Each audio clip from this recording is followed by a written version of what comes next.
Hello, I am Xarkun. This is World of Warships Legends. On the screen here, you see my build for level 16 Legendary 3 Norm Scott. Got level 11 Yamamoto and level 16 Gunichi Mikawa inspiring him. He is the commander I am using on the Legendary Alaska.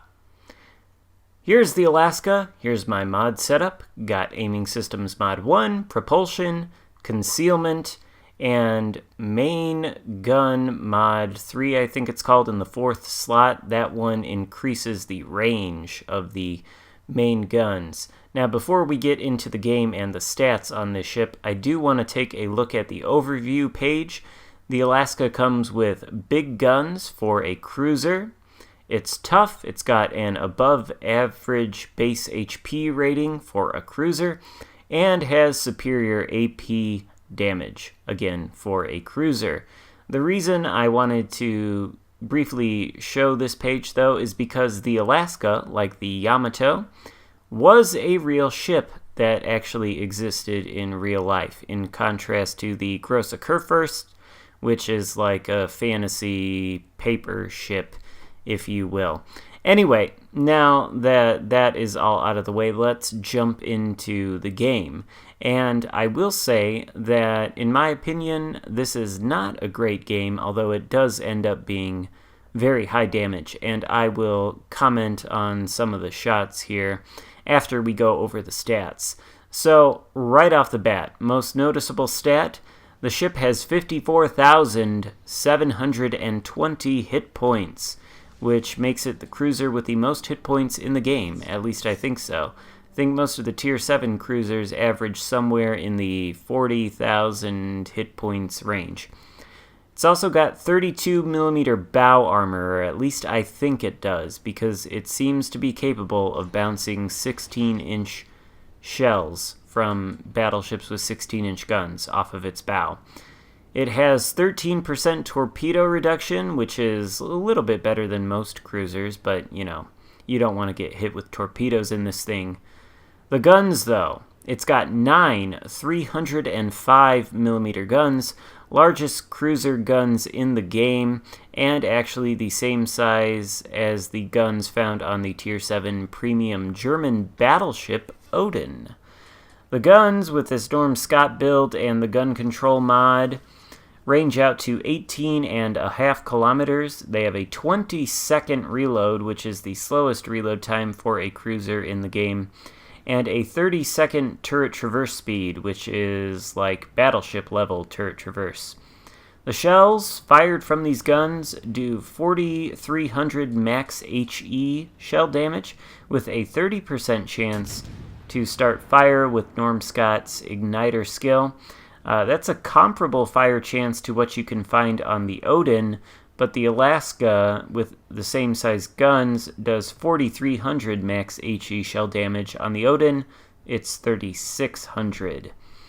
Max AP shell damage, 9,790 with punch through on Norm Scott. Slightly better than what I can do on the Odin, and I feel like the Odin is the most logical ship to compare this ship to, even though the Odin is a battleship and this is a cruiser. More on that later. Ship's got a 33-knot max speed, which is 3 knots faster than the Odin, and an 850-meter turning circle, which is a lot wider than the Odin. In fact, I think it's the same turning circle radius that the Vanguard has. 13-second rudder shift time on the Alaska. It's decent rudder shift if you're talking about a battleship, but not so fantastic on a cruiser. 10.9 kilometer detectability by sea with Mikawa as an inspiration and the concealment mod. That, I think, is extremely powerful and extremely good. It also has some consumable choices here. Radar with 9 kilometer range, 30-second duration, sort of your typical American cruiser radar. It also has a heal, which replenishes 273 hit points per second for a 28-second duration. That's about half as potent as a standard battleship heal like the ones you would find on like the Iowa or the Vladivostok. And it has sonar, which detects torps at 3.1 kilometers and ships at 4.4 kilometers and lasts for 1 minute and 30 seconds. Now, I have taken to referring to the Alaska after this game as the Bud Light Iowa. Why? Well, for a number of reasons. Number one, this is a strange game where, as you can see, the enemy team and the friendly team is composed mostly of cruisers and destroyers. We do have one destroyer on the friendly team, which theoretically should give us an advantage, but one of the friendly battleships has already died, and a couple more are going to go down here very shortly. In any case, the Alaska is a strange ship, very peculiar. I think in real life, the American Navy had a difficult time classifying this ship and ended up calling it a large cruiser, as distinct from a heavy or a light cruiser, because it is big and it has battleship caliber guns and kind of battleship caliber armor. At least, if the Odin has 305mm guns and is a battleship, the Alaska has the same sized guns, so it has battleship guns. And its bow armor, you've got some heavily armored cruisers in this game, right? You've got the Wichita and the Baltimore, the Hipper, and the Prince Eugen, and the Chapayev, all of which have 27mm of bow armor, which means they are capable of bow-tanking battleships with 15-inch guns. The Alaska, one step better. With 32mm of bow armor, it is capable of bow-taking battleships with 16-inch guns. So the only ship that can overmatch the Alaska's bow armor right now in the game is the Yamato. Nevertheless, if you do get into situations in the Alaska where you are trying to bow-tank a battleship with 16-inch guns, they can still do wicked amounts of damage to you by hitting your superstructure, taking out your turrets, etc.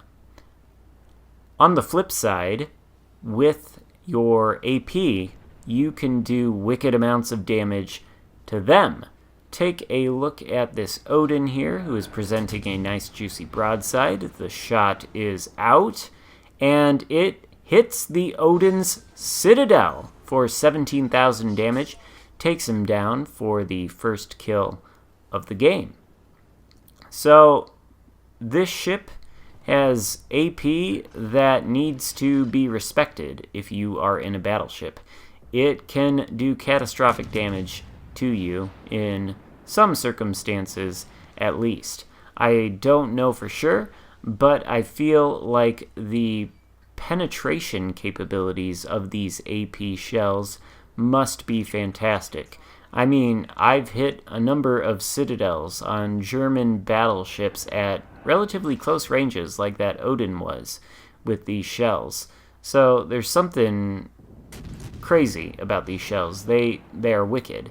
And the HE shells, too, by the way, are also pretty good. 4,300 max HE shell damage is honestly pretty decent, and the 30% fire chance, that's mitigated a little bit with the slower reload of these guns.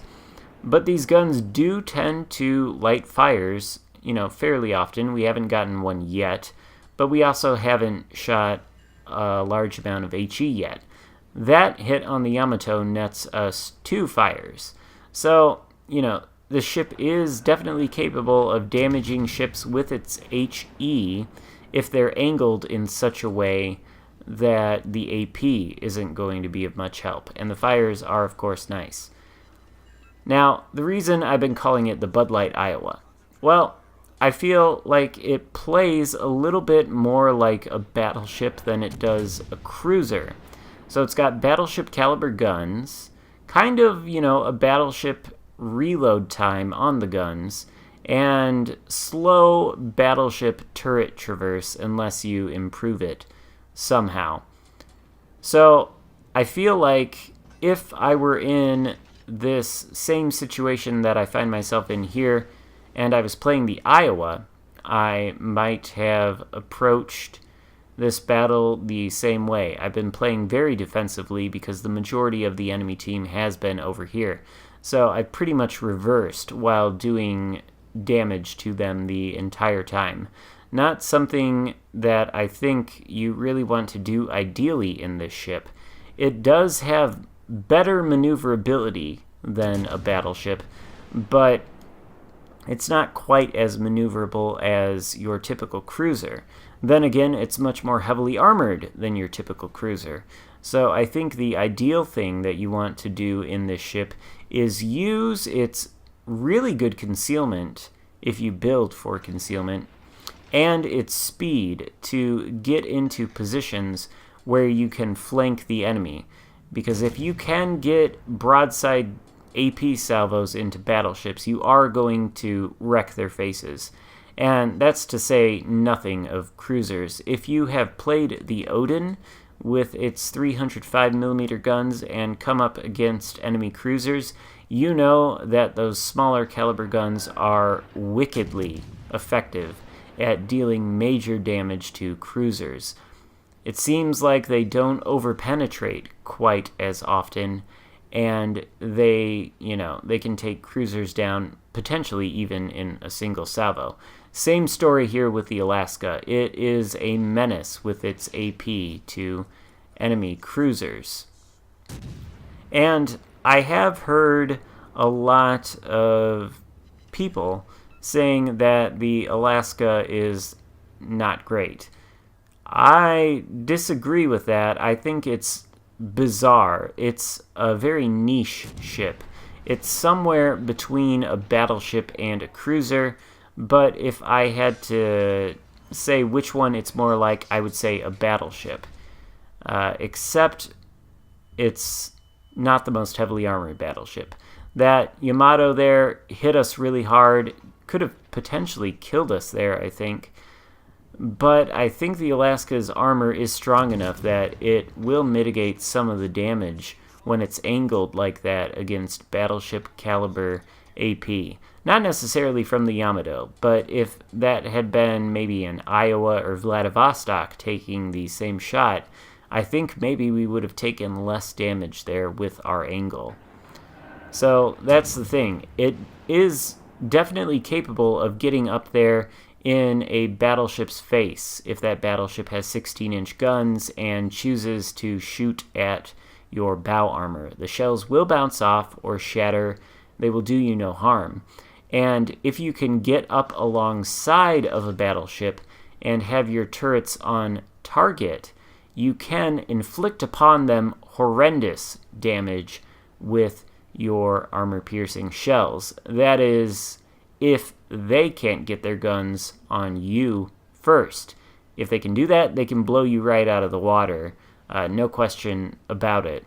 So doing that kind of move in the Alaska is very dangerous. I've died that way to a Xarkun first, in fact, that I thought couldn't get his turrets on me, and I was mistaken. Got a Baltimore out there that we are taking a shot at. Unfortunately, he did not move as far forward as I thought, so it's not going to be a very lucrative shot. Now, the reason I say this is a bad game, up until now, actually still now, we do have a points lead on the enemy. We have managed to hold caps for longer than they have. But we are outnumbered by them in terms of ships. And there's another Citadel on a German battleship, by the way, this time the Xarkun first. Wicked amount of damage. You can see just how dangerous these guns are. We're up to 160k. Anyway, while I was playing this game, it was early in the morning on Sunday, and I got a call from my assistant at work right around this time that I had to take. Things were going catastrophically wrong, ended up having to go in. But I was playing right here while I was on the phone with her, And I think because of that, I wasn't really paying attention, at least not as much attention as I should have been paying, to the point situation and ship count. We've got less than 2 minutes left to go, and I don't think the enemy is going to be able to make up the points lead simply by taking that Bravo cap, unless they kill one of us. So all I need to do is not die. Which means I really shouldn't turn this corner and expose myself to the ships that are here. But my head is not completely in the game, so I do turn this corner, I do expose myself to the enemy ships. The Grosse Curve first gets not a great hit on us there, and we are turning into angle. Unfortunately, what I didn't account for was the enemy Hipper and his torpedoes, and even if I had accounted for them, that Iowa may very well have taken me out. As it stands, the Hipper's torpedoes do take me out, and my death is going to be enough to cost my team the game here, which is unfortunate. When you're in situations like this, you got to look at the points. You got to look at the ship situation. Like I said, had I been paying more attention to this game, I might have realized that all I had to do was not die, and we would have won. Didn't work out that way. I fumbled in there and threw the game at the last minute, so it is going to end in a loss. But you can see just how much damage the Alaska is capable of dishing out. 191,000 damage done. So, interesting ship. This is just an early impressions review. I'll do more videos on it as I get more familiar with the ship. Anyway, hope you enjoyed it. If so, leave a like and consider subscribing. Thanks, see you next time, goodbye.